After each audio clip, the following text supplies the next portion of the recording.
Hello and welcome to your Victorian dance lesson for today. I am Marie Walker. And I'm Glenn Kyle. And we are so happy to have you join us. Today is going to be a little different than our other live stream presentations because we want you to get up and dance with us. So see if you can find, you're not going to need a whole lot of floor space, but just a little bit. And we're going to teach you a little bit about Victorian dance. So while you're deciding what floor space to use, we're going to talk just a little bit about what we are wearing today. So I look a little bit different, very different than I did yesterday, perhaps a little different than some of the other outfits you've seen me in because I'm wearing a ball gown. And what does that mean? So a ball gown, or even you could have like a dinner dress that might be of this nature, but this is going to be a formal evening attire gown, which means I have a much lower neckline, I have shorter sleeves, and my hoop has gotten bigger because I am wearing a 1860s styled ball gown, where hoops, large hoops were in fashion.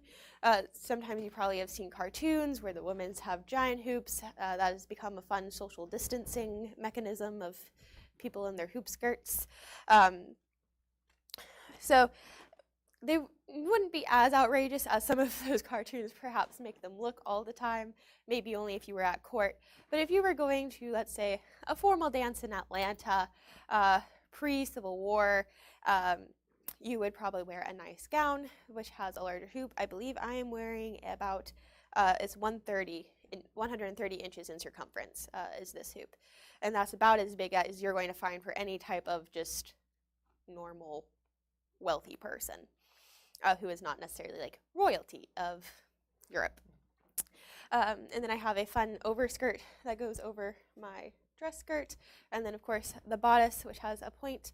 And then also I can show off some arm and some neck because it is in the evening. I don't have to worry about getting sunburned.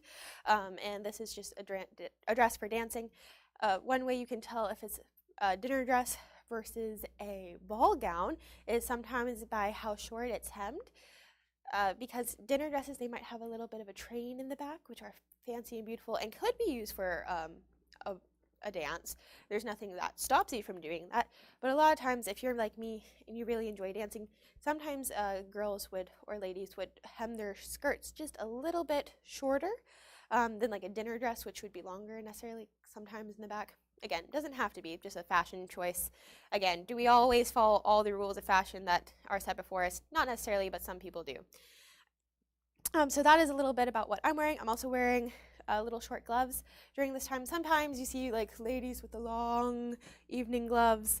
That's not quite this time period. That's either going to be 1700s, which was before now, about 50 years, or that's going to be late 1800s, early 1900s, which is again about 50 years away from where I'm wearing right now. If during this time period, short little wrist-length gloves were the fashion. And since it was so far away from the long glove time period, you did not see anyone who was wearing those. They were all nice little short little cotton gloves. So would you like to tell us about what you are wearing, Glenn? Yeah, so Marie and I have discombobulated the timeline just a little bit today. She said she's in an 1860s ball gown. Mm-hmm. I'm wearing a little bit earlier. I'm about 1830s at the very, very beginning of the Victorian period. There's a lot of holdover from the earlier time periods, the 1800s, the 1810s. Simple long trousers with a drop front, sort of the drop front trousers that button up this way. I have on a short waistcoat, a vest that goes on under the coat. The coat is very tight, sort of form-fitting with a double breast, and it has tails in the back. This is not necessarily a formal coat. This is just a coat every day. What sort of makes what I'm wearing formal are these lacy cuffs here on the shirt and the little lacy part here at the collar of the shirt itself. I just have on regular leather shoes. Some of the more well-heeled gentlemen might have what they would call mules, which are almost like slippers. They're dancing shoes, right? They would take off their shoes when the dancing was about to begin and slip these mules on. I don't have any mules. I would like to get some. And of course, being a sort of middling sort, my trousers, though they may be white, they've got a little bit of stain because I might have worn them for more than one occasion. But Nevertheless, this sort of fashion stays pretty much similar from the mid 1810s to about, like I said, late 1830s. The biggest difference being how these lapels and the collars are going to be cut out and shown. But again, still the Victorian period, but separated by about a quarter of a century, about 25 years. Yes, but today we're going to be talking about dances that were done all throughout the Victorian era, and then some that were even... So dance is a fun, kind of slippery slope of substance, because we know when dances were popular, when they were published, but that doesn't mean they started the moment someone wrote them down. Because a lot of these are like folk dances or derived from folk dances and changed throughout time. So we're going to show you when they were popular, because we know when they were popular because that's when the most people were talking about them and doing them. But they've been like the waltz. The waltz was incredibly popular during the Victorian period in England. Well, yes, the Victorian period, not so much in the early 1800s. It wasn't that popular. We'll talk about that in a second. But it's still popular today. So it's not like it's a one and done kind of deal for dance. It's a continuation, I think, is probably the best word. I think the first one that we are going to be talking about, and probably the easiest for you to do at home, is the Virginia Reel. And that came from the Sir Roger de Coverley, which came from a pre-Christian Irish dance, and it kind of just evolved out of that. The Sir Roger de Coverley, we believe it to be more popular during the Baroque period, and then we get the Virginia Reel. Obviously, we don't have that name until we have the colony of Virginia, which was founded, and the colonialization of America, and that was very popular. But we're going to show you a little bit of the Sir Roger de Coverley. I'm going to talk through it, and then we're going to demonstrate it, and we hope that you follow along with us. I will be calling the dances. We're going to go over a little bit of the vocab that we have that I will be using during the dance. So I'm the dance caller, and that would have been usually could have very well happened at a number of dances. You have one person who stands up there and tells you when to do everything, because sometimes it's hard to remember all of these dances. Of course, if you were at a very high, fancy court dances, you would be expected to know all of these things. And this would be a way that they could figure out which one of you wasn't practicing your dances as you should, and who was who's who of society, I guess, as how well you knew your dances. So they wouldn't necessarily have a caller. But if you're in the colony of Virginia and you are starting out doing your thing, whatever you did in Virginia, plant tobacco or something of that nature, oversee people who were planting tobacco, you might have one of these because you are not considered necessarily the highest of high society when you didn't have time to practice dance. So the Sir Roger de Coverley is a contra dance or country dance that evolved into a more formal dance, and we're going to be in a set or two columns that would be a real dance. So we would have ladies on one side, and you would have gentlemen on the other, and we pretend that then there's a whole line of us down there, but of course, for purposes of today, we do not have a ballroom full of people. That would be probably not the best idea. So in the set, or in this dance, with people expanding behind us, and for the Sir Roger de Coverley, first of all, you would honor your partner, and to honor your partner, you either bow or you curtsy. So a curtsy is when you put one foot behind the other. I was trained in ballet, so I do like a little rond de jambe, which is like drawing a D on the floor before I do that. And this is the more Victorian way of doing it, is you stick one foot right behind the other. Here, let's see if we can. I'm going to show you my feet. You wouldn't have done this. Scandal. I know, right? There we go. So I do a little rond de jambe, and then I go behind. We'll do it from the side view, and then you bend your knees and you curtsy. And with your hands, you either can keep them to the side or you can put them in the front.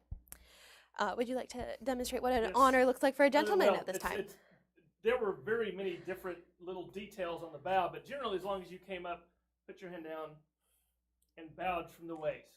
That was there. Men had a lot more flexibility in the social etiquette of these sorts of things. A simple bow from the waist would do it at most functions. Yes. All right, so that would be the first move. And then you just turn by hands. And to turn by a hand means you just, if I say turn by right hands, that means we have joined right hands, and then we're going to turn around. Or turn by left hands. You join left hands, and you turn around. And then turn by both hands. Well, you join both hands, and you turn around. And then to do-si-do, well, you pass each other, go back to back, and then come back to place. And back to place means that you have joined the rest of your line, and you have created your lines again. So that's like the place that you started with. That's almost all you need to know for the Virginia reel and the Sriracha to Coverley. You can then you would do something called like reeling the line in both of these dances. We don't have people to reel with because you would go down, and these are social dances. These are dances that you would do with these long lines of people, and this is a way for you to greet everyone and to see everyone. So in theory, to reel the line, you would join arms with your partner and go all the way around, and then the other arm would go to the next neighbor. So you would go line of how many ever people there were. We will not necessarily be doing that today. Another thing you might need to know for these two dances is the sachet. Again, we're going to show you our feet for this. And that's just when you kind of gallop. So it's a little hop, skip, and a jump. Your feet meet very briefly in the air. And that's about it. And then you walk. I hope everyone knows how to do that. Let's pause for just a second because I think we have. Okay, all right, we're back in action. There we go. All right, we're back. So yes, I think that's about it. So the Sriracha to Coverley, you would start in your lines. So we would be the head couple because we are the first ones in line. We are the only ones in line, but we are also the first ones in line. That makes us also the last ones in line, which makes this dance a little harder because you're supposed to, the head couple, which is the first couple in the dance, near the head of the ballroom, which would be where the music was located, which would be an orchestral arrangement at this time, because that's all the music you had is either someone singing or someone playing an instrument. There were no recordings. So the head couple would then meet with the end couple, all the way at the end, and then they would dance with them, and they would meet in the middle of the set.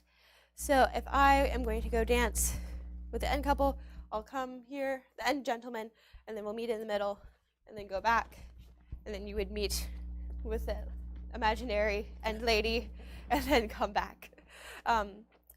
With the Sriracha to Coverley, we're going to dance with our imaginary partners here, and as well as with each other.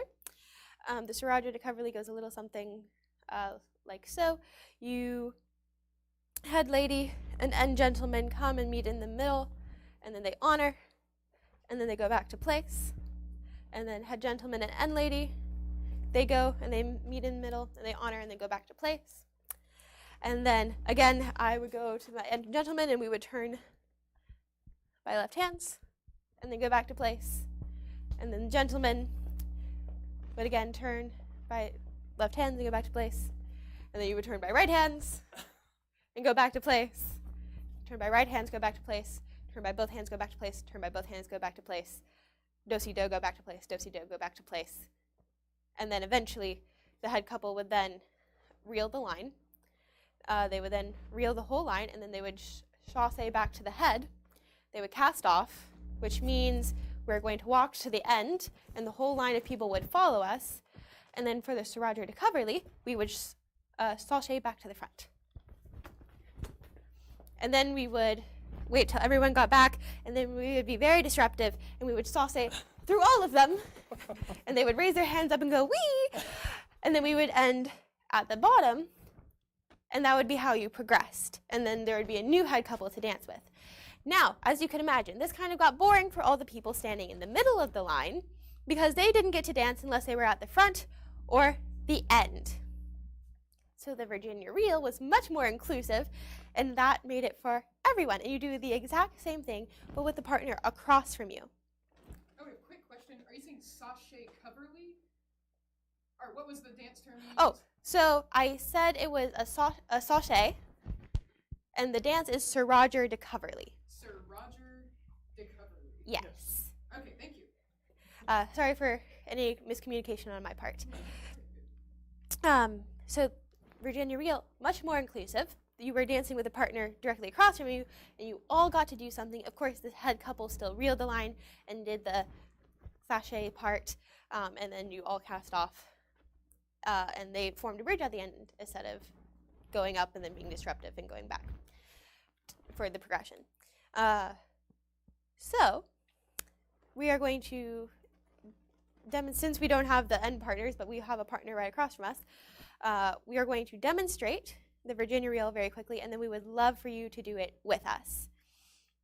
All right. Would you like music for this? Or? Ooh, yes, let's have music for the demonstration. I'll still call everything. And then if you want to go ahead and do it with us, if you think you know what you're doing, by all means do. If you would like to watch and then do it with us, we will do it twice. All right. So let me get our sound settings right. Okay. Do it with us. Okay, just wait for Yes, let's have music for the demonstration. I'll still call everything. And then if... Okay. Here's our music. All right. Honor your partners for the Virginia Reel. All right, right hands round. Left hands round. Both hands round. Do-si-do. All right, now the head couple sachets. All right, now it's time to reel the imaginary line.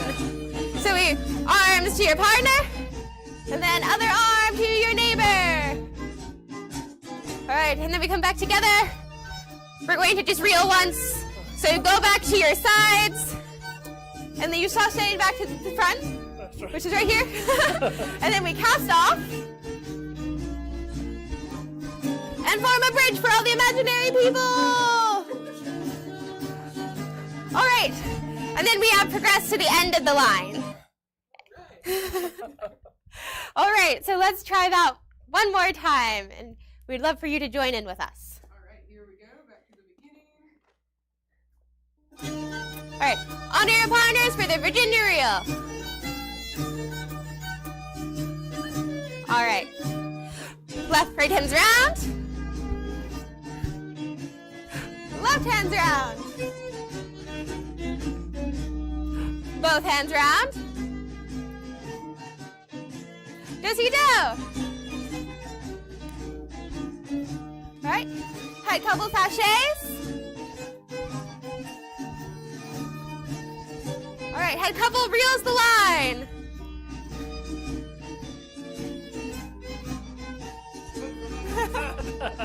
It's hard to figure out when we don't have actual people here.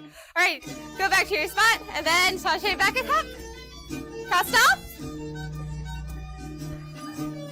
And form a bridge. All right, and now you have just done the Virginia Reel. Woo! And so we have the Virginia Reel. That is R-E-E-L, right? Yes. Okay, very good. Put it in the comments. All right, wonderful. So that's the Virginia Reel. Very popular. I know I even learned it in school growing up. So this was popular, well, since it came over, the Sir Roger de Coverley, which was a thing primarily in England, and then it came over to the British colonies of America, and then has ebbed and flowed in popularity. It was very popular during what we would call the Victorian Era, which, if you were not familiar with that, it goes from about the late 1830s to 1901 when Queen Victoria dies. So this is very British focused.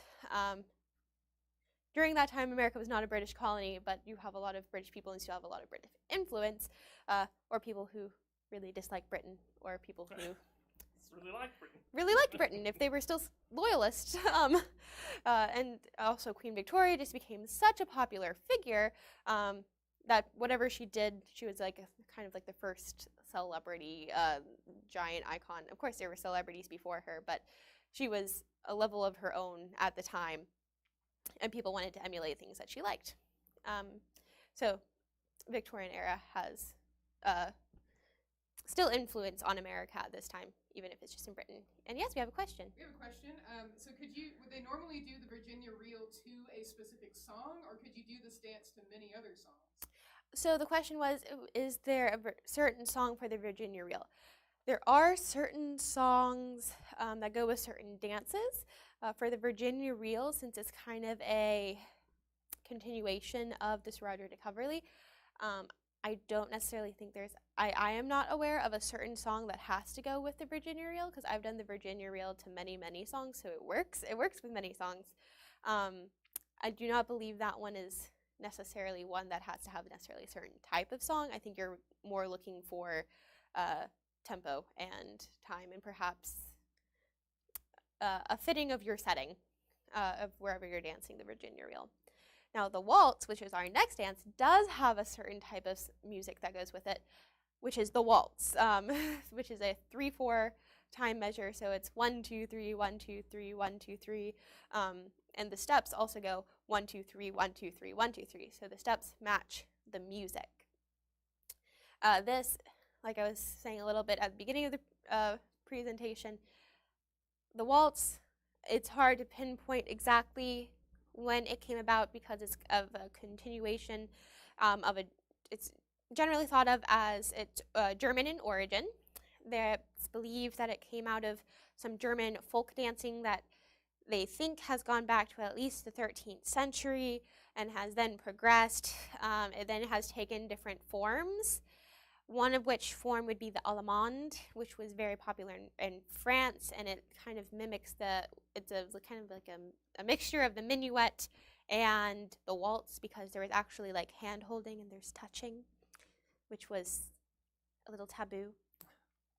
And then you have the waltz as we know it, which kind of evolved in the early 1800s. I believe it made its way to the English court in 1816 because the Times wrote a scathing article about how this horrid, immoral dance had made its way into the English court because it had a close hold. So close hold would be what you think of when you think of as ballroom dance day, which is this.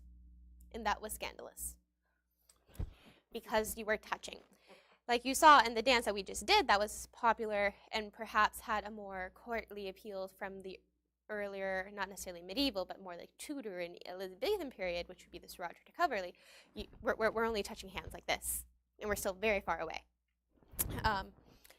But the waltz, you know, you had your close hold, which was just awful. People thought it was the end of dance as they knew it, because before this, the most popular court dance had been the minuet, which is when I've heard it described as like a hunter and a deer kind of going back and forth. It's because you dance like around each other with a minuet, and it's very much like we're going to hold our hands like this and dance around each other. We don't actually touch in a minuet. But in a waltz, you do the close hold, which is then progressed into almost all forms of ballroom dance as we know it. So I guess those people were right. It was the end of ballroom dance as they knew it, and progressed into something like this. But it was also, the waltz was considered more like a folk dance because it had derived from that Germanic folk tradition. So it was also, they thought it was like a dumbing down of ballroom dance as they knew it. But of course now when I think of waltz, I think of like the height of ballroom dance. So it's just interesting historical perspective shift depending on what time period you are living in and how you view things, which is just, history is fascinating. That's why we're talking about it today.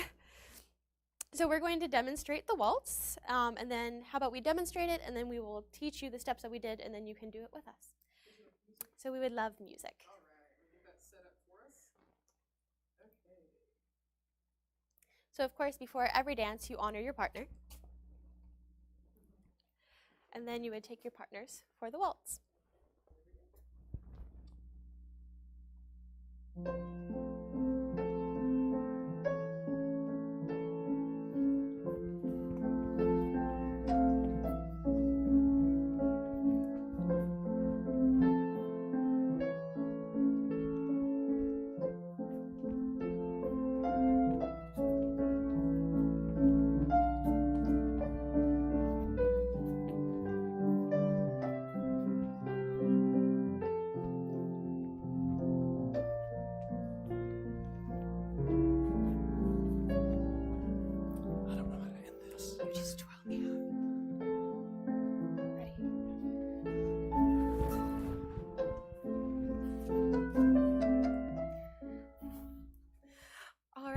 that was our demonstration of the waltz.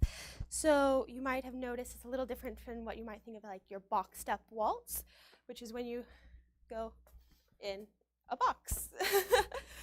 So we were doing what you would call more like a circle waltz. And a circle waltz is 1, 2, 3, but your feet, let's see, go in a circle. For me, for a lady, it's 1, 2, 3, and then you step out 1, 2, 3. It's a little bit like a rocking horse almost, kind of in movement. We'll go into steps just a little bit more later, so don't worry if you didn't get it quite like that. I'm going to explain more about a circle waltz, which is, if you think of it like as a solar system, and the sun's the center of the ballroom, and we are the earth, we are turning around ourselves, but we are also turning around the center of the ballroom. And you would have, depending on how many people were there, could be done in the ballrooms of hundreds or in your living room of 5. So, because it was very popular to have like dinner after dancing. You push the furniture to the walls and someone knows how to play the piano and you do a couple dances like the waltz, which was incredibly popular in the Victorian era. And it held its popularity basically until World War I, and then the foxtrot took over. And then that was pretty much the end of the waltz for a while, because foxtrot was all the rage. In terms of couple dances, there was also other more dances you could do by yourself, like the Charleston or things of that nature. But we're getting ahead of ourselves. Back to the Victorian era. The waltz was incredibly popular. Circle waltzes is one of, when I think of the waltz, I think of the circle waltz, because that's one of the things that was very popular during this era. So if we're going to talk about the footwork a little bit more, and we'll zoom in on our feet here. You look like a giant, but here we go. Oh, I look like a very large giant. I'm growing. Okay, so for footwork, I have to think about this because it's more like innate to me at this moment, at this time.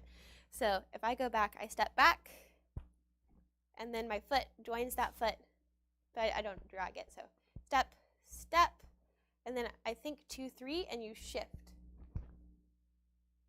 So think 1, 2, 3, and then you turn. This is probably a very simplified version of me trying to teach how to do this. So if you step back, join that foot, and turn. And then you step back, join that foot, and turn. And then I'm rising and falling, so trying to think. This is releve. So there's also as turn, there's also like the rise and fall of it. So you turn, but you also, it's kind of like this gentle rhythm of the partners should look like they're kind of peaking and coming down if you do the releve and eleve. Well, releve and then flat foot. So, and also it's just easier to turn when you're on your toes. So step back, join foot, go up, and turn. That's about the basic. And then the gentleman's feet would look pretty much like mine, but backwards. Let's see if I can do that. I step back with my left foot, so they would step forward. Well, I guess if I turn this way, it's also their left foot. And then they would join that foot and then turn. So then you are turning together. And then going around without someone with you. It is. You want to demonstrate together a little bit slower? Yes. There you go. Are you ready? Ready? Yes. 1, 2, 3. 1, 2, 3.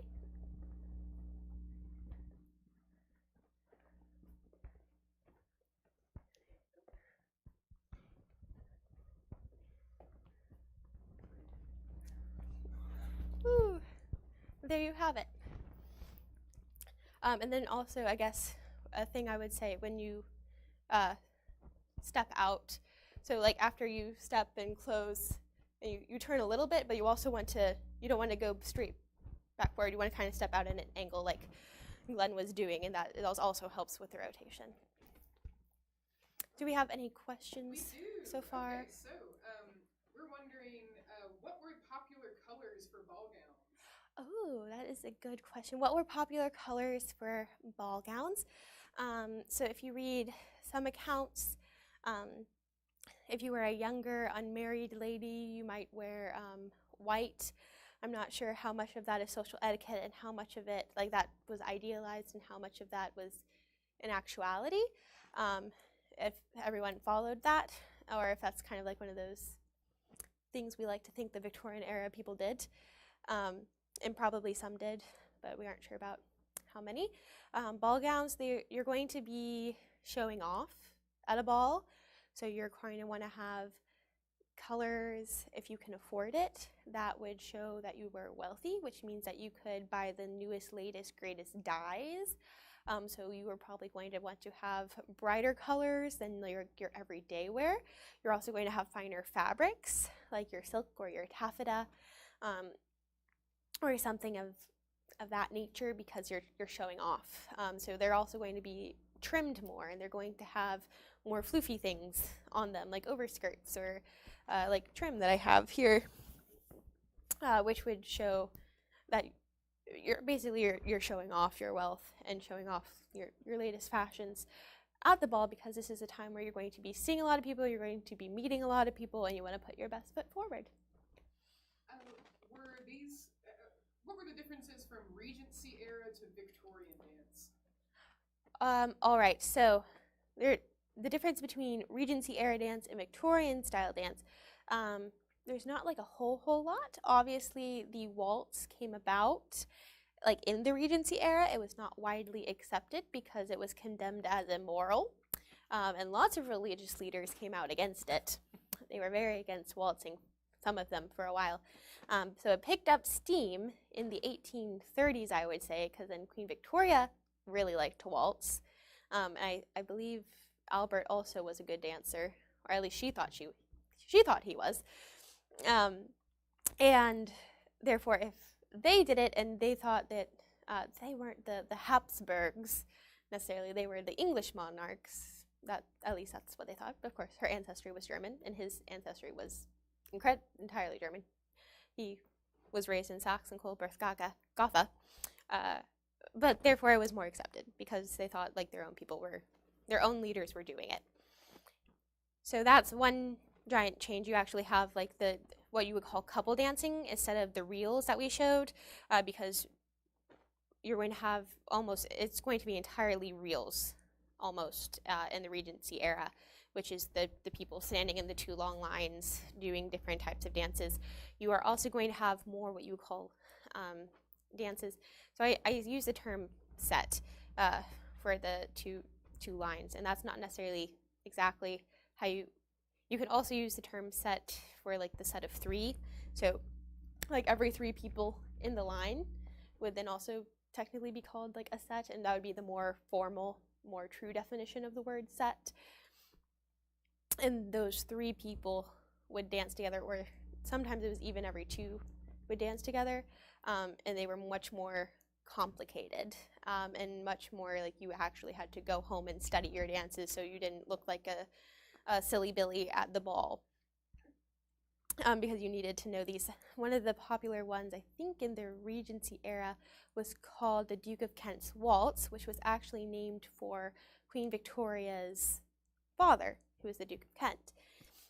And that one, it's still a real dance, but there is a little bit more of like, well, you have this many sets of people and you do more like diagonal, instead of just with the partner right across from you, it's the partner across from you and the partner diagonal from you. So it's a little, they get slightly more, not necessarily complicated, because you also have this thing called like quadrilles, which is just 4 couples. So instead of like a reel, it's like 4 couples, but that's also more of a Victorian-esque thing, but also could be done. I mean, it's Victorian as well as it goes back for a long time, because dance is fluid and goes and wanes in popularity, and people add and subtract things from it for different time periods. How many different dances would a young woman learn during this time? So the question was, how many dances might like a young woman learn? That's really hard to say because there's a lot of different dances. And some ladies might really love dancing like me. And some people might really hate dancing and they just go to a ball to be a wallflower and just socialize, because you still get to see a lot of people if you just kind of, sit in the corner and talk. Like that's still some people's cup of tea. So that highly depends probably on the girl and the young lady and how much she enjoys dancing, because there's a plethora of dances, so many dances. I would say you would probably almost like you would know the Virginia reel, the waltz, because those are the ones that have survived in popularity to this day. So I could only imagine how popular they were then, because usually things don't just pop out of obscurity. Otherwise, if they were not popular at the time, then we just lose track of them, and they're not necessarily always preserved for history. Sometimes they are, but most of the time, we don't have as much information on them. So because we have so much information about those two in particular, I would say definitely those. I would also probably assume a polka of some sort. I know I love to polka, so I'm also saying which ones are my favorite at this time, as well as what dances they might learn. Would kings and queens attend balls and dance? So would kings and queens attend the balls and dance?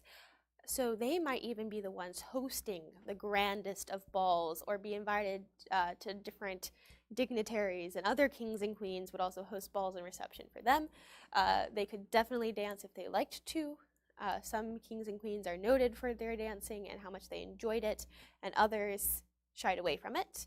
I believe King Henry VIII was noted for his enjoyment of dancing, and they weren't just balls, they were like pageants, I think would probably be a better word for them, that he would throw in the early 1500s, King Henry VIII, where people would have lavish costumes, and they would have almost type of this court play that they would put on with this lavish scenery that they would just use for one night, and that play would involve some type of dance as well that they would do, and then there would also be like a feast.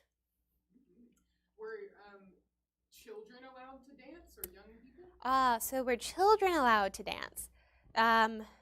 Children were definitely allowed to dance. Now, if they were allowed at certain balls and certain events, that is the more, I guess, tricky question. If you're having, like I said, if you're having like a dinner after a dance after dinner in your own home, well, of course, everyone who's there, I would assume, like, you might invite to dance, or else you might send your child off to bed while the adults dance. So that's very much more of a personal preference, I guess, in how you would raise your children. Some people still don't like dancing. Some people back then also did not like dancing or playing cards, and all thought it was not good. Some people today still think that as well. So it's, again, personal preference of how you would like to. If you liked to dance, if you don't like to dance, if you thought it was a good thing for your child to learn how to dance. And of course, like today, we have parties that are, adults only. And that would very much be if you had like a high society ball. Sometimes it was just adults only. And then I believe, I talked about this in my American Girl Doll live stream. For Mardi Gras, there would be balls for children, which were specifically for children to go to. They would be earlier in the day, and they would be hosted in the same ballrooms that then would host the adults later on that evening.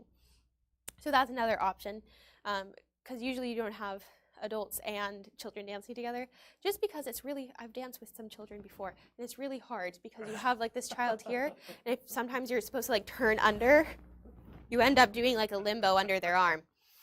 So it's just kind of more complicated because of height when you have like small children trying to dance with adults. So yes and no and maybe, I think is the answer to that question. And to tie one thing into some of our previous live streams, especially Laura Ingalls Wilder, there's a great whole chapter in Little House in the Big Woods where there's a big dance, and Ma and Pa go, they take the girls, and Mary is the wallflower. Laura can't help herself. She's up dancing with her crazy uncle until she falls asleep. So there's a great story for you.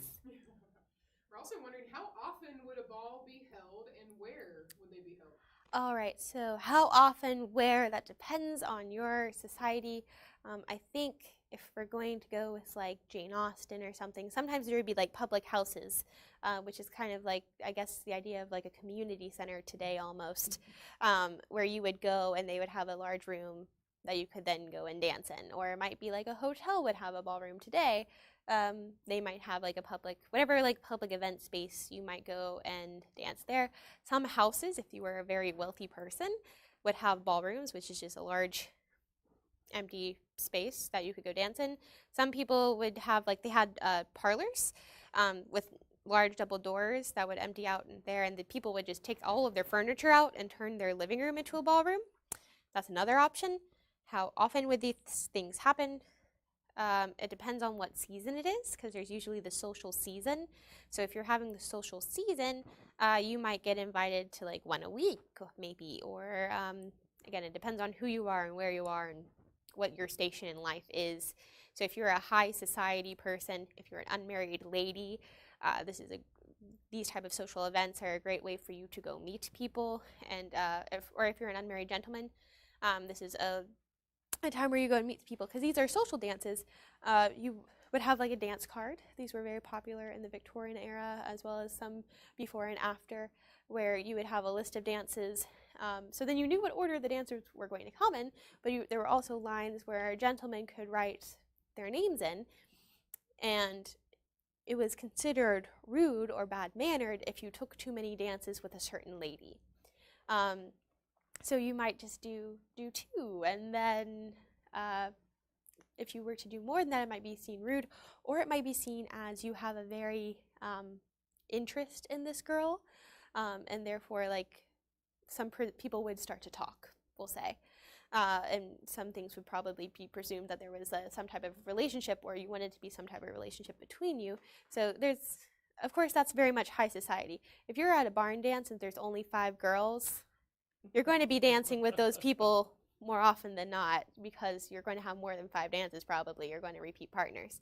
So again, it depends on where you are and what your station of life is. But if we're going to talk about high society and etiquette books, that would be something of that nature. So again, it depends on who you are, where you are. A lot of times dances were held to celebrate things. Like, I think your story of Laura Ingalls Wilder reminded me of a story of Kirsten, where there's like a barn raising, and then they have everyone to the barn, and they have a barn dance to celebrate the barn raising. So if someone was going to have like a birthday or Christmas or some type of holiday, there also might be balls surrounding that, or 12th night or Mardi Gras. Like, large holidays would have balls, but also the social season, which is usually the summer, because that's the time where you're not, like, you've already planted, you haven't quite harvested yet, so you got a little bit of time to go make some social calls. All right, we have a teenager in the chat. Shania is 14, and she wants to know, what would the experience be like for a teenage girl going to a ball? All right, so what would, like, the experience of going to a ball be like? Specifically as a teenager. So that depends. If there's a certain point of teenage years where, for us right now, it's like kind of like 16, because that's when you get to have a sweet 16, you get your license, you get some more independence. For them, I'm not exactly sure when that coming of age would be, but there would probably, there's like the idea of being a debutante, which is like your first season of society, and you would be introduced to the public, and then you were a debutante, and therefore you could, you were like the hot ticket, and people wanted you to come to their gatherings because you're, new to the society scene. So that could be an experience for a teenager where her presence at a ball would be very desirable, because she's like a new person, and they want to meet her and want to introduce her to their circle of society. I would assume that it would be very exciting, because you might not necessarily have like a ball gown, so you might get your first ball gown or your first fancy dress.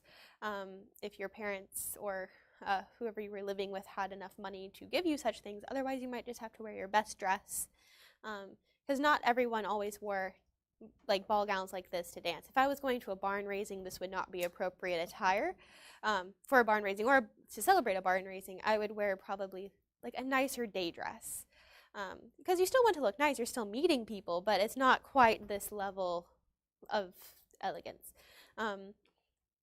You would also generally have some type of fancy hairpiece, be that flowers or combs that you would stick in your hair. I have like a braided ribbon headband going on here. You would probably do your hair a little bit fancier. You might wear more jewelry than you might in the normal day, which is all just, it's exciting, because you get to dress up and put on pretty things that you might not wear every single day if you're going to a grand, very fancy ball. We're wondering, did enslaved people also have dances of their own? So the question was, would enslaved people have dances of their own? And the question to that is most certainly yes. They might not necessarily be allowed due to the social circumstances to go to a ball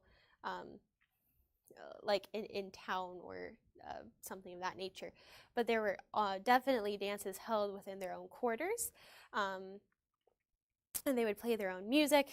Sometimes these dances would not necessarily look like the ones that we show today, which are very much European in influence, and they would come from their more traditional roots of their homeland, whether that be because you have the dispersa from Africa, so you have a lot of West African cultures coming together and a blending of their cultures and as well as their cultural dances. And that's a way that they could then connect as well to their culture and to their homeland that they were cruelly taken from. Sometimes there were documentations where, of course, they would dance for a celebration if something were to happen that they would like to celebrate. There's also documentation of like them holding dances and playing music when someone was trying to escape or run away, because it would create a ruckus or a distraction for someone who was trying to then escape. So yes, definitely for their own enjoyment, they would have dances for a variety of reasons. And very frequently, a lot of the musicians at these events are going to be the enslaved folks of African descent who are very, very competent and talented musicians. Those were very, very much appreciated and valued folks, and they would sometimes travel around the area being the music for all of these different dances. And of course, they would play that music in their own quarters. They would have seen some of these dances. They might mimic some. As Marie said, they're going to bring in some of their own traditional dancing too. So there is, there's not egalitarianism in this, but there is a lot of crossover because of those things. Are you familiar with the quadrille? I believe the question was if I'm familiar with a quadrille or a quadrille. And yes, that would be when you have 4 couples and you would stand in a box. And there's a lot of different quadrilles you could do. My favorite's called the basket quadrille. It's very fun, and you kind of march around in each other in different formations and kind of look like a basket and like you're weaving a basket. It's very fun. There's also like the windmill quadrille where, you know, the ladies and gentlemen, they end up going in around in a circle, kind of like a yes. quadrille. Like, imagine there being more people with us, but something like that. Yeah, so there's a lot of really fun quadrilles that were done during the Victorian era and before and after as well. All right, our last question before we would love for you to demonstrate the waltz one more time. Oh, all right. Last question is in regards to dance cards. Would they be filled out prior to the ball or at the ball itself? So the question would be about dance cards. Would those be filled out before the ball or during the ball? The answer is kind of both. You wouldn't necessarily like get it weeks in advance and then people would be vying for it. But like before the dancing started, when you're all just kind of standing, milling about, that would be a good time for a gentleman to go ask if there's a particular lady he knows he really wants to have a certain dance with, to go ahead and put his name on the card. Of course, if you're not, maybe you're not as popular, you might have to wait until during the dance, and then people might come up and ask you for your card and then fill it out. Or even if you are popular and there's just not a lot of guys at the dance. So it could be before or after, during. That, again, depends on who you are and where you are and what you're doing. All right, well, we'll conclude there and then go into the waltz again, if you don't mind. All right, we'll waltz ourselves out. Sure. All right, here we go. Oh, should wait for the music. Yeah.